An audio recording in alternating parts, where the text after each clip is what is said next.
Thank you very much. Thank you.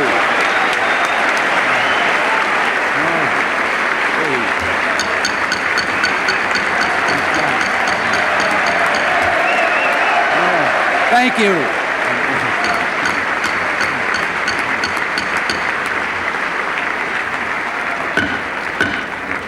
Members will be seated. Members of the Congress, I have the high privilege and the distinct honor of presenting to you the President of the United States. Thank you, Mr. Speaker. Thank you. Thank you very much.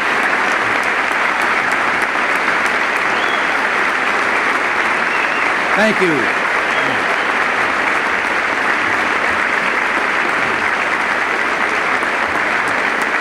Mr. Speaker,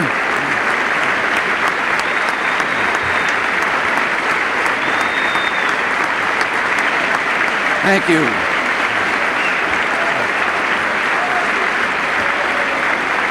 Thank you very much.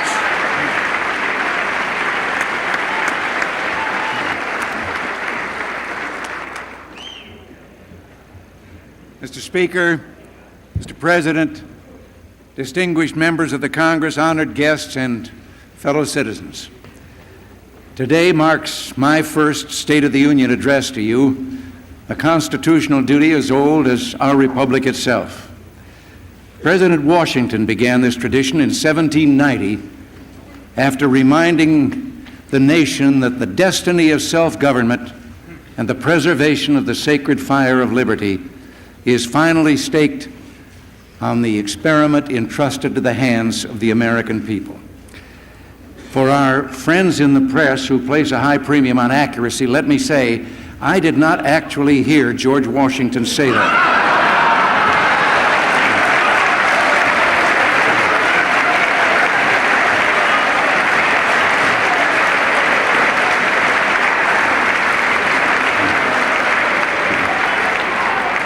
But it is a matter of historic record.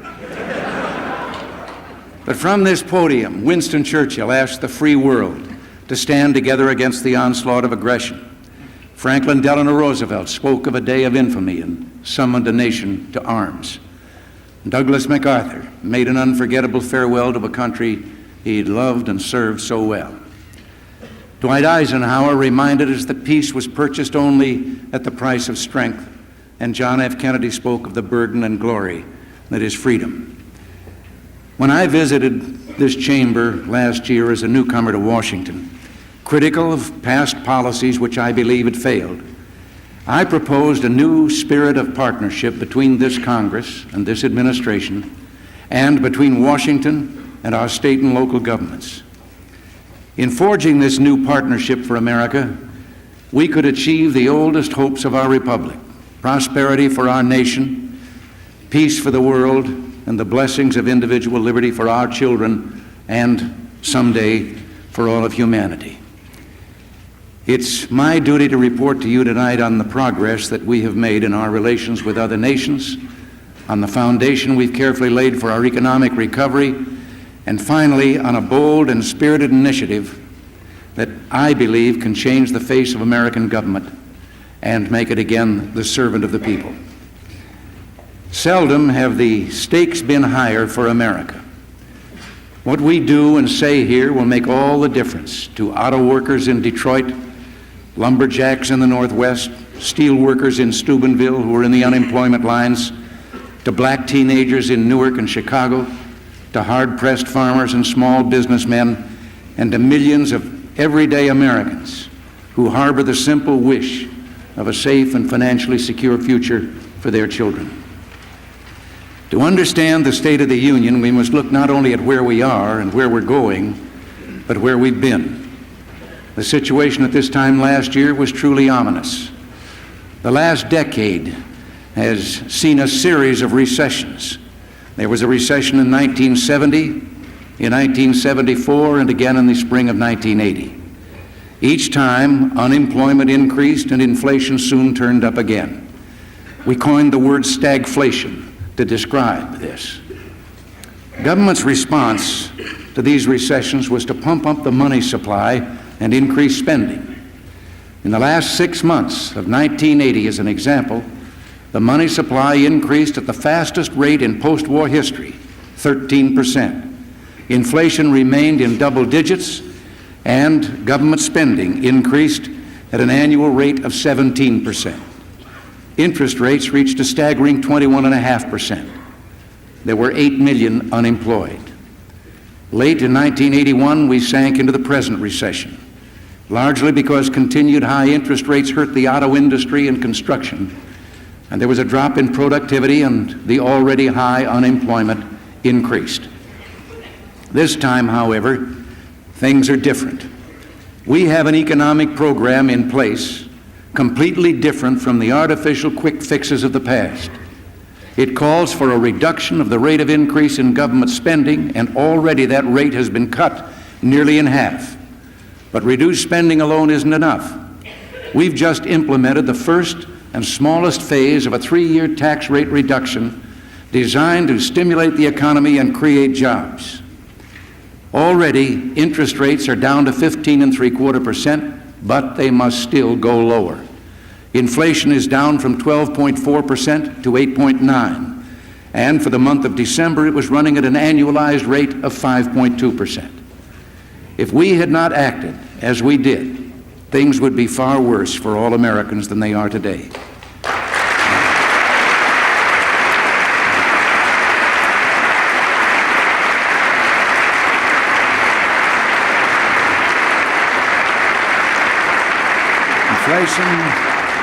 Inflation, taxes, and interest rates would all be higher.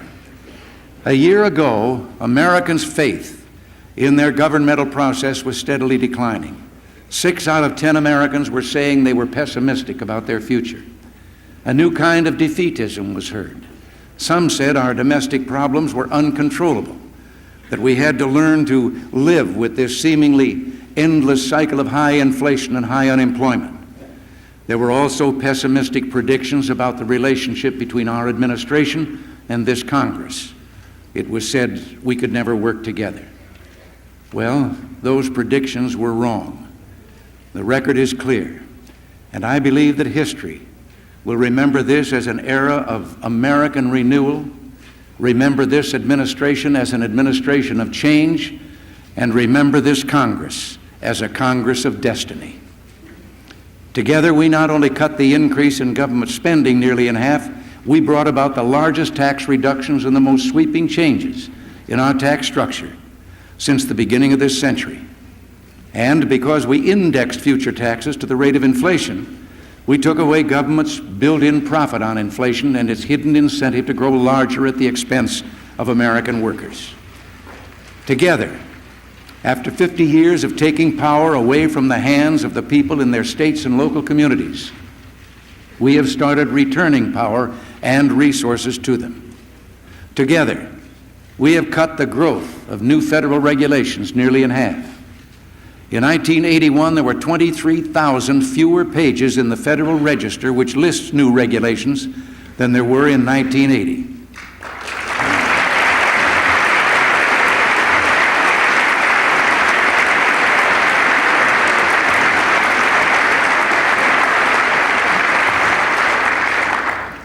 By deregulating oil, we've come closer to achieving energy independence and helped bring down the cost of gasoline and heating fuel. Together, we have created an effective federal strike force to combat waste and fraud in government. In just 6 months, it has saved the taxpayers more than $2 billion, and it's only getting started.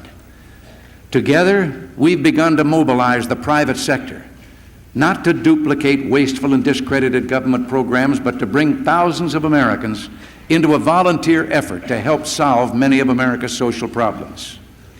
Together, we've begun to restore that margin of military safety that ensures peace. Our country's uniform is being worn once again with pride.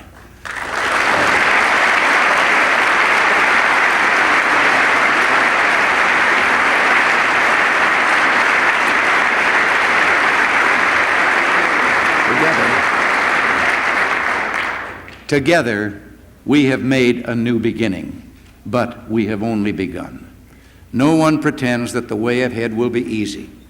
In my inaugural address last year, I warned that the ills we suffer have come upon us over several decades. They will not go away in days, weeks, or months, but they will go away because we as Americans have the capacity now, as we've had it in the past, to do whatever needs to be done to preserve this last and greatest bastion of freedom.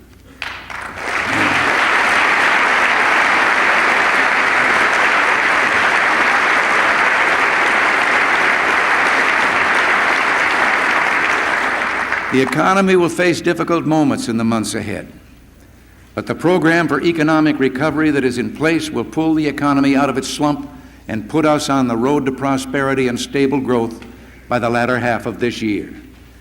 And that is why I can report to you tonight that in the near future, the State of the Union and the economy will be better, much better, if we summon the strength to continue on the course that we've charted. And so the question, if the fundamentals are in place, what now? Well, two things.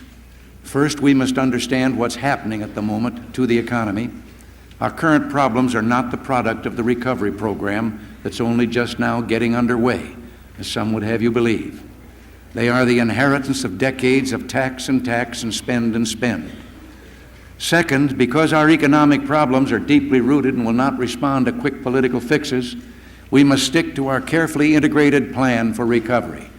And that plan is based on four common sense fundamentals: continued reduction of the growth in federal spending, preserving the individual and business tax reductions that will stimulate saving and investment, removing unnecessary federal regulations to spark productivity, and maintaining a healthy dollar and a stable monetary policy, the latter a responsibility of the Federal Reserve System. The only alternative being offered to this economic program is a return to the policies that gave us $1 trillion debt, runaway inflation, runaway interest rates, and unemployment. The doubters would have us turn back the clock with tax increases that would offset the personal tax rate reductions already passed by this Congress. Raise present taxes to cut future deficits, they tell us. Well, I don't believe we should buy that argument. There are too many imponderables for anyone to predict deficits or surpluses several years ahead with any degree of accuracy. The budget in place when I took office had been projected as balanced. It turned out to have one of the biggest deficits in history. Another example of the imponderables that can make deficit projections highly questionable: a change of only 1 percentage point in unemployment can alter a deficit up or down by some $25 billion. As it now stands, our forecasts, which we're required by law to make, will show major deficits starting at less than $100 billion and declining, but still too high. More important, we're making progress with the three keys to reducing deficits: economic growth, lower interest rates, and spending control. The policies we have in place will reduce the deficit steadily, surely, and in time, completely.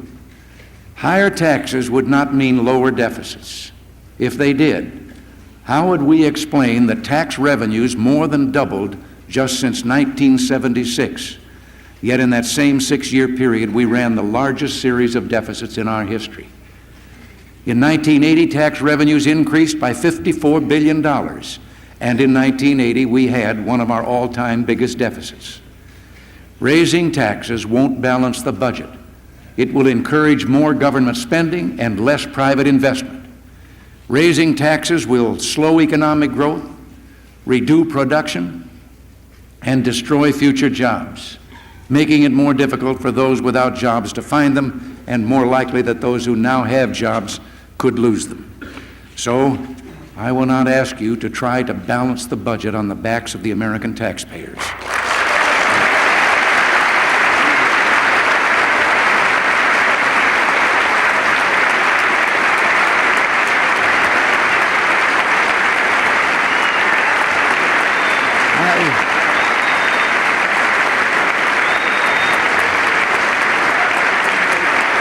I will seek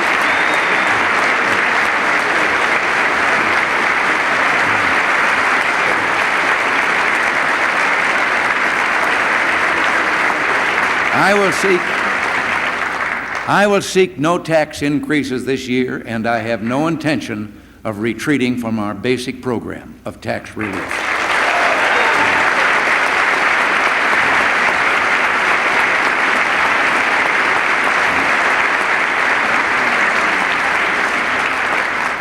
I promise to bring the American people to bring their tax rates down and to keep them down, to provide them incentives to rebuild our economy, to save, to invest in America's future. I will stand by my word. Tonight, I'm urging the American people, seize these new opportunities to produce, to save, to invest, and together we'll make this economy a mighty engine of freedom, hope, and prosperity again.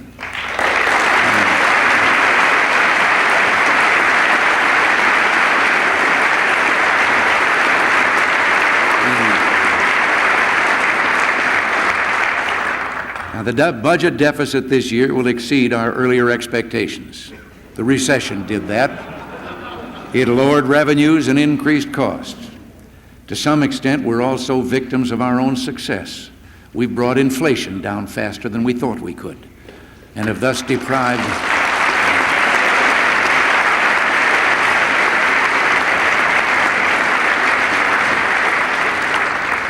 And in doing this, we've deprived government of those hidden revenues that occur when inflation pushes people into higher income tax brackets. And the continued high interest rates last year cost the government about $5 billion more than anticipated. We must cut out more non-essential government spending and root out more waste, and we will continue our efforts to reduce the number of employees in the federal workforce by 75,000. The budget plan I submit to you on February 8th will realize major savings by dismantling the departments of energy and education and by eliminating ineffective subsidies for business.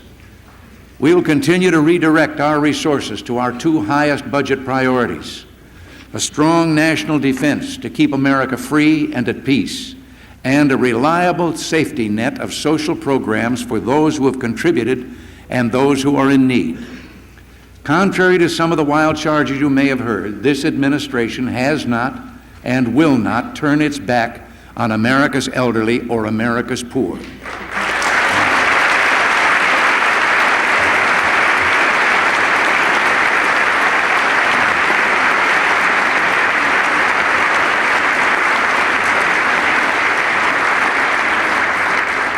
Under the new budget, funding for social insurance programs will be more than double the amount spent only 6 years ago.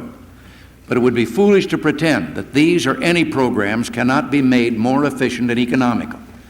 The entitlement programs that make up our safety net for the truly needy have worthy goals and many deserving recipients. We will protect them.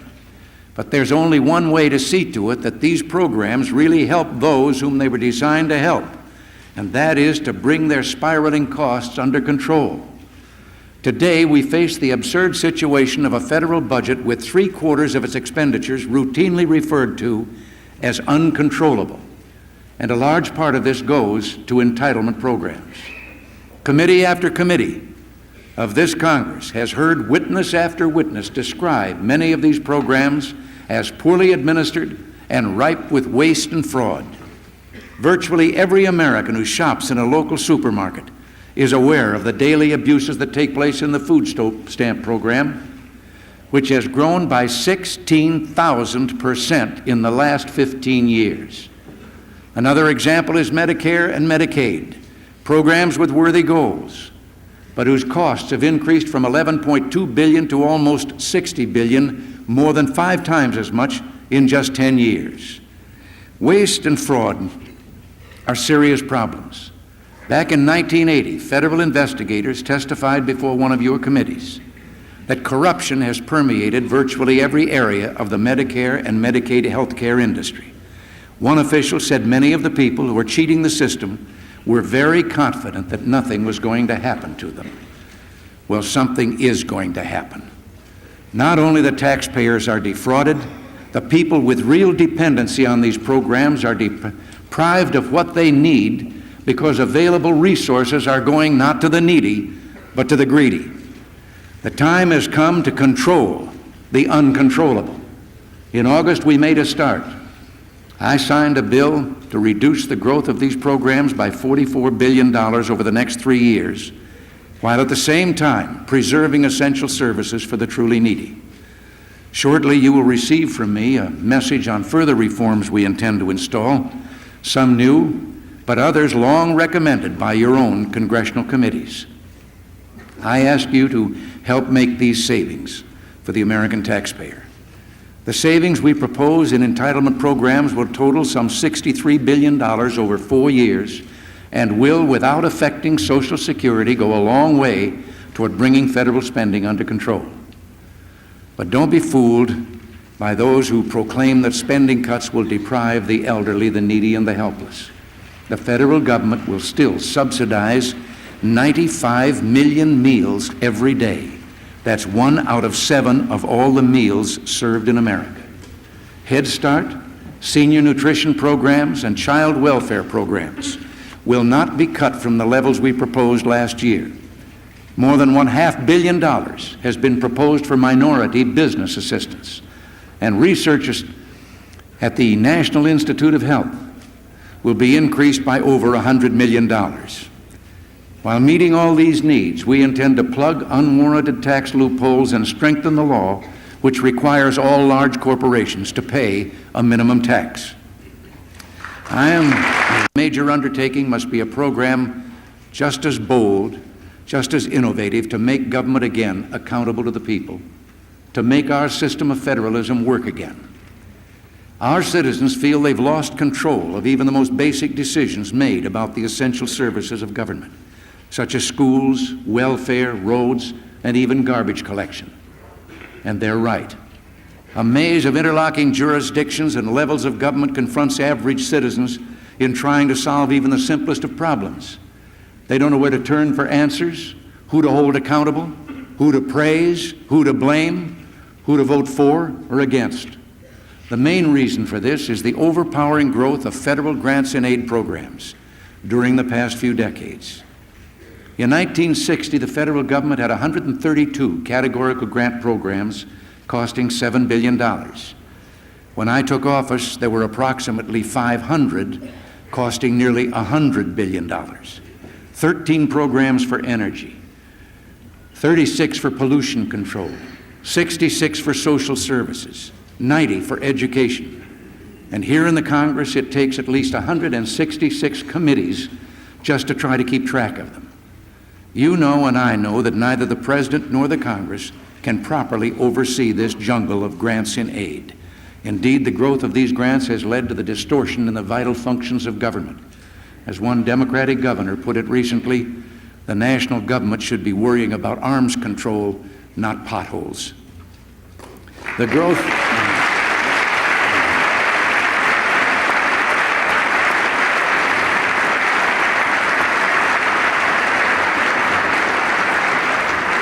growth in these federal programs has, in the words of one intergovernmental commission, made the federal government more pervasive, more intrusive, more unmanageable, more ineffective and costly, and above all, more accountable.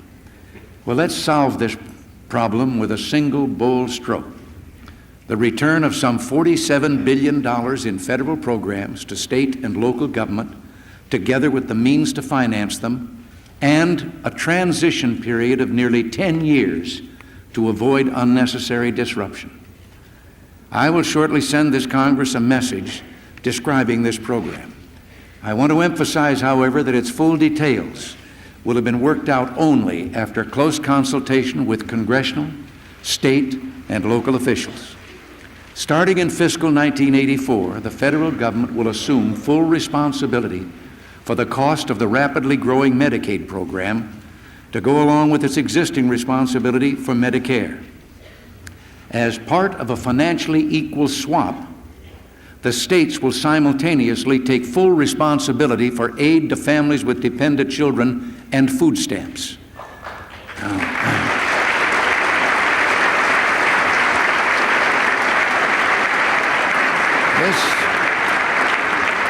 This will make welfare less costly and more responsive to genuine need because it will be designed and administered closer to the grassroots and the people it serves. In 1984, the federal government will apply the full proceeds from certain excise taxes to a grassroots trust fund that will belong in fair shares to the 50 states. The total amount flowing into this fund will be $28 billion a year. Over the next 4 years, the states can use this money in either of two ways. If they want to continue receiving federal grants in such areas as transportation, education, and social services, they can use their trust fund money to pay for the grants, or to the extent they choose to forego the federal grant programs, they can use their trust fund money on their own for those or other purposes. There will be a mandatory pass-through of part of these funds to local governments. By 1988, the states will be in complete control of over 40 federal grant programs. The trust fund will start to phase out, eventually to disappear, and the excise taxes will be turned over to the states. They can then preserve, lower, or raise taxes on their own and fund and manage these programs as they see fit. In a single stroke, we will be accomplishing a realignment that will end cumbersome administration and spiraling costs at the federal level, while we ensure these programs will be more responsive to both the people they're meant to help and the people who pay for them. Hand in hand with this program to strengthen the discretion and flexibility of state and local governments, we're proposing legislation for an experimental effort to improve and develop our depressed urban areas in the 1980s and 90s. This legislation will permit states and localities to apply to the federal government for designation as urban enterprise zones. A broad range of special economic incentives in the zones will help attract new business, new jobs, new opportunity to America's inner cities and rural towns. Some will say our mission is to save free enterprise. Well, I say we must free enterprise so that together we can save America.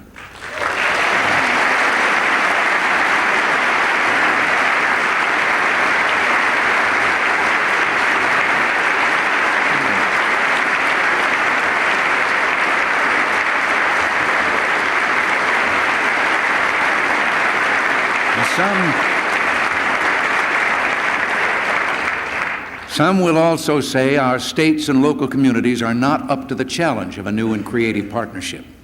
Well, that might have been true 20 years ago before reforms like reapportionment and the Voting Rights Act, the 10-year extension of which I strongly support. It's no longer true today. This administration has faith in state and local governments and the constitutional balance envisioned for the Founding Fathers. We also believe in the integrity, decency, and sound good sense of grassroots Americans. Our faith in the American people is reflected in another major endeavor. Our private sector initiatives task force is seeking out successful community models of school, church, business, union, foundation, and civic programs that help community needs. Such groups are almost invariably far more efficient than government in running social programs. We're not asking them to replace discarded and often discredited government programs, dollar for dollar, service for service. We just want to help them perform the good works they choose and help others to profit by their example. 385,000 corporations and private organizations are already working on social programs ranging from drug rehabilitation to job training, and 1,000 more Americans have written us asking how they can help. The volunteer spirit is still alive and well in America.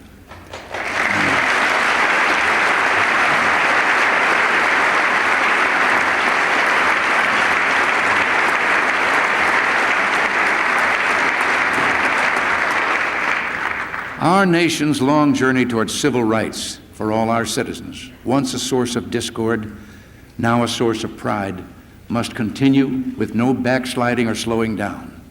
We must and shall see that those basic laws that guarantee equal rights are preserved and, when necessary, strengthened. Our concern for equal rights for women is firm and unshakable. We launched a new task force on legal equity for women and a 50 states project that will examine state laws for discriminatory language.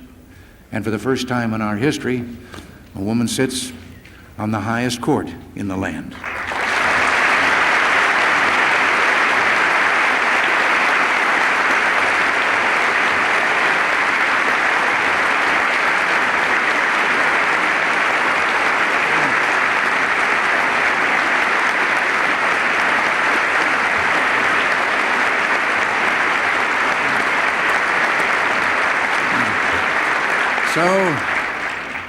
So too, the problem of crime, one as real and deadly serious as any in America today.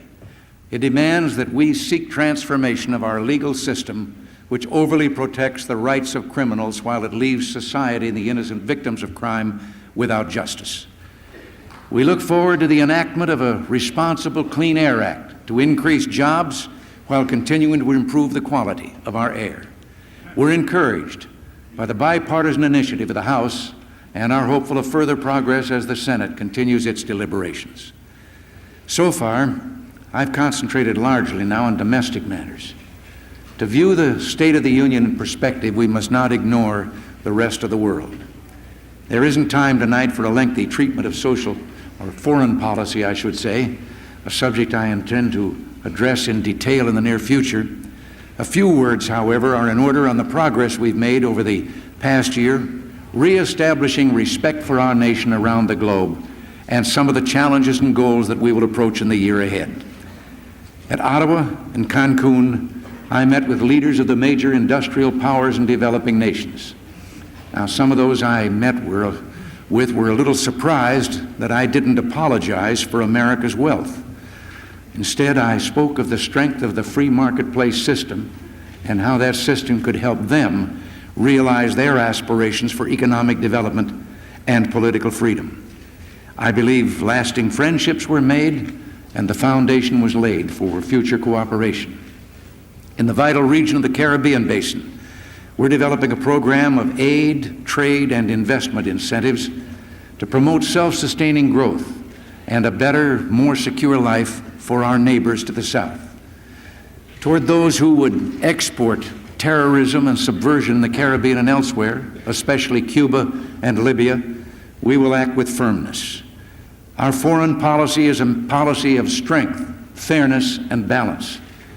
By restoring America's military credibility, by pursuing peace at the negotiating table wherever both sides are willing to sit down in good faith, and by beginning or regaining the respect of America's allies and adversaries alike, we have strengthened our country's position as a force for peace and progress in the world. When action is called for, we're taking it. Our sanctions against the military dictatorship that has attempted to crush human rights in Poland and against the Soviet regime behind that military dictatorship clearly demonstrated to the world that America will not conduct business as usual with the forces of oppression.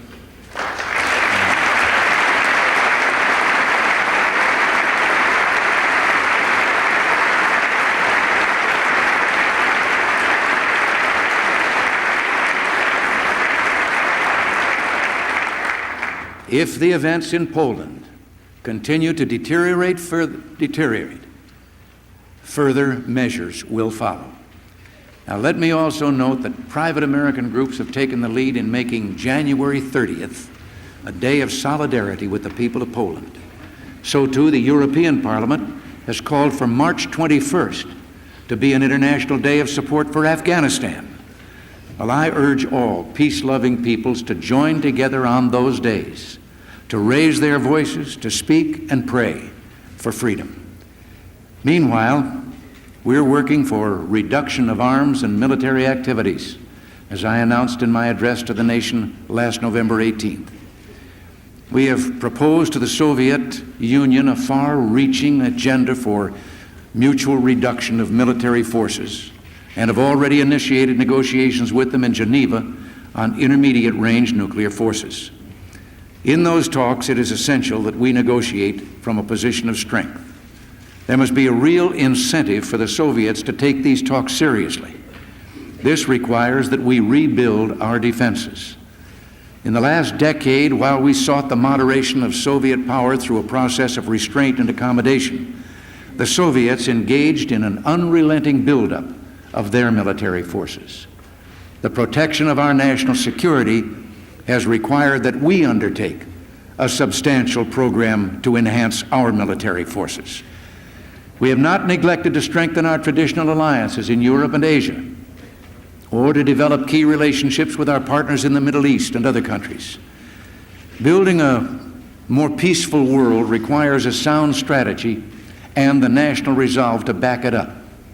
When radical forces threaten our friends, when economic misfortune creates conditions of instability, when strategically vital parts of the world fall under the shadow of Soviet power, our response can make the difference between peaceful change or disorder and violence. That's why we've laid such stress not only on our own defense, but on our vital foreign assistance program. Your recent passage of the Foreign Assistance Act sent a signal to the world that America will not shrink from making the investments necessary for both peace and security. Our foreign policy must be rooted in realism, not naivete or self-delusion. A recognition of what the Soviet Empire is about is the starting point. Winston Churchill, in negotiating with the Soviets, observed that they respect only strength and resolve in their dealings with other nations. That's why we've moved to reconstruct our national defenses. We intend to keep the peace. We will also keep our freedom.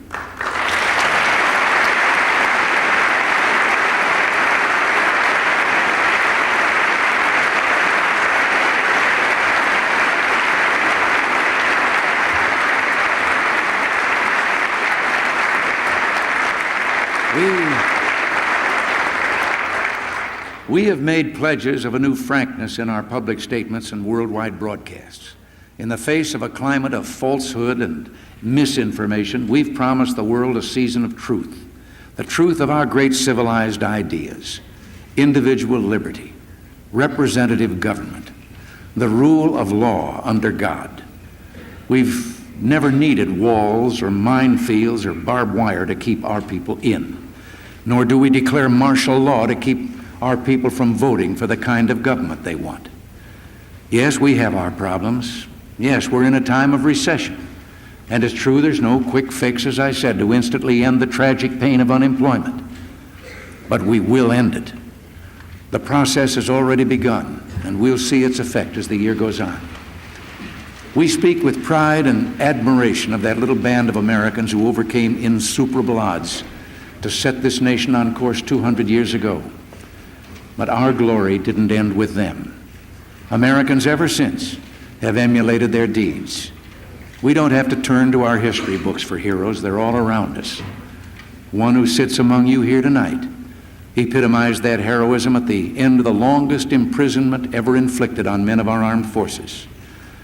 Who will ever forget that night when we waited for television to bring us the scene of that first plane landing at Clark Field in the Philippines, bringing our POWs home? The plane door opened, and Jeremiah Denton came slowly down the ramp. He caught sight of our flag, saluted it, said, "God bless America," and then thanked us for bringing him home.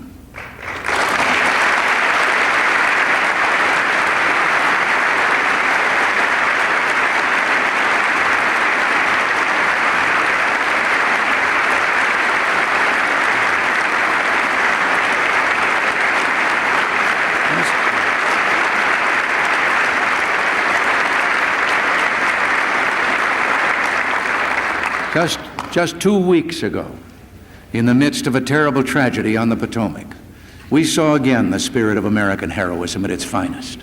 The heroism of dedicated rescue workers saving crash victims from icy waters.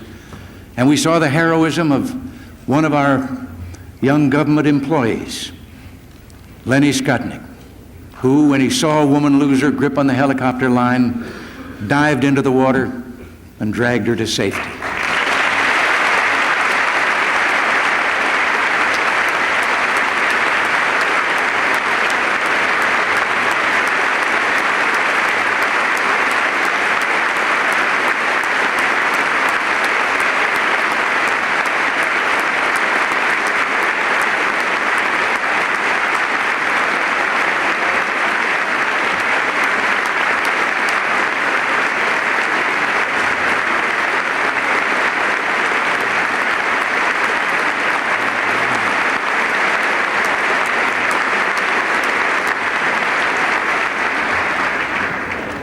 And then there are countless quiet, everyday heroes of American life. Parents who sacrifice long and hard so their children will know a better life than they've known. Church and civic volunteers who help to feed, clothe, nurse, and teach the needy. Millions who have made our nation and our nation's destiny so very special. Unsung heroes who may not have realized their own dreams themselves, but then who reinvest those dreams in their children. Don't let anyone tell you that America's best days are behind her, that the American spirit has been vanquished. We've seen it triumph too often in our lives to stop believing in it now.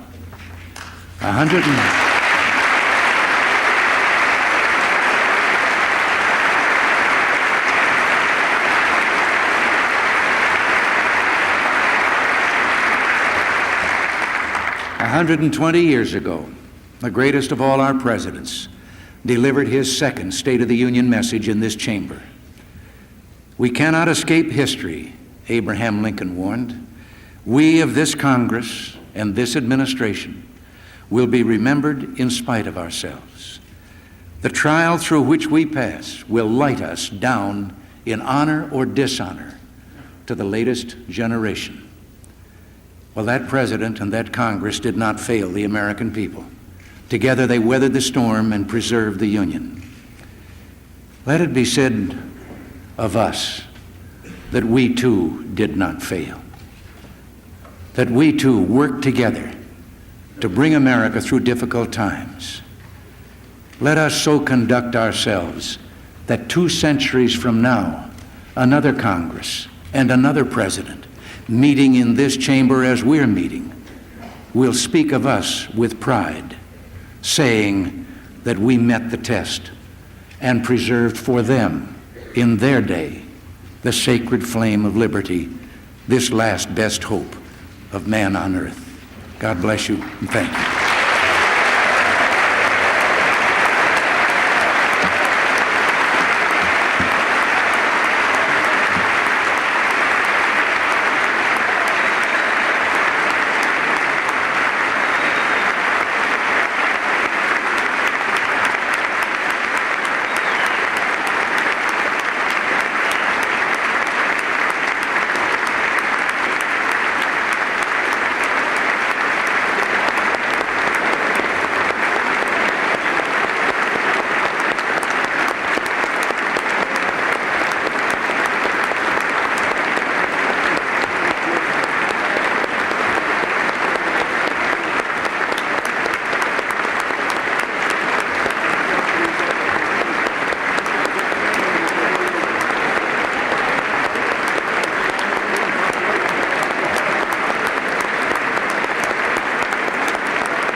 Great job. Go get him. Go get him.